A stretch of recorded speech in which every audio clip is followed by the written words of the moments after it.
नवरात्रीमध्ये आपण देवीला नैवेद्य म्हणून कडाकण्या करतो.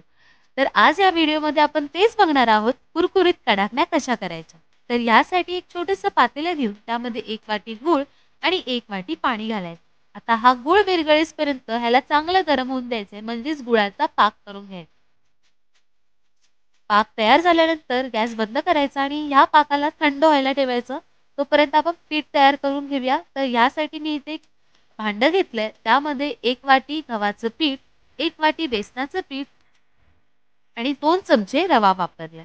त्यानंतर यामध्ये थोडंसं मीठ घालायचं, वेलची पावडर घालायची 1 टीस्पून आणि चांगलं मिक्स करून घ्यायचं. आता ह्यामध्ये वरतून आपण तेल घालायचंय, पण तेल गरम करून घ्यायचं. तर मी इकडे 4 चमचे तेल घालणार आहे. पण तेल गरम असलं पाहिजे.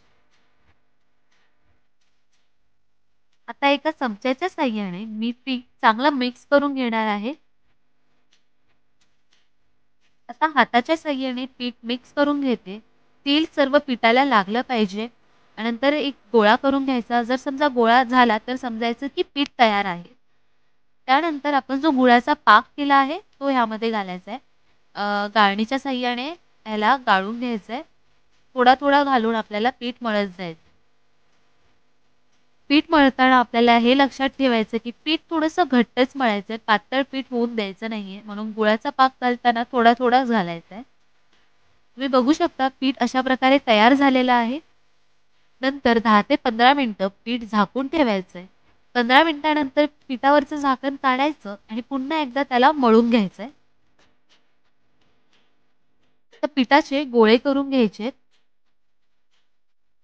आता आपल्याला ह्याला लाटून घ्यायचंय. मी गोळ्याला थोडंसं पीठ लावलेलं आहे आणि हलक्या हाताने लाटत जायचंय दोन्ही साईडने.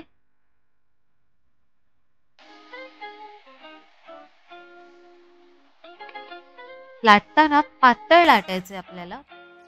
नंतर एका साच्याच्या साहाय्याने ह्याला प्रेस करून घ्यायचंय, म्हणजे एका आकाराच्या कडाकण्या तयार होतील. किंवा तुम्ही प्लेट पण वापरू शकता.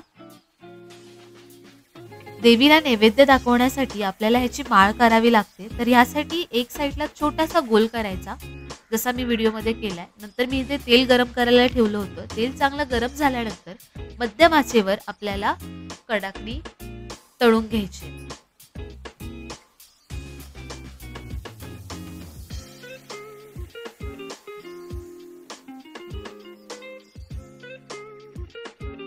तर अशा प्रकारे कुरकुरीत कडाकण्या तयार आहेत. तुम्ही पण घरी नक्की ट्राय करून बघा. खरंच खूप कुरकुरीत आणि टेस्टी लागतात. आणि अशाच प्रकारे माझ्या चॅनलला लाईक, सबस्क्राईब आणि शेअर करायला विसरू नका.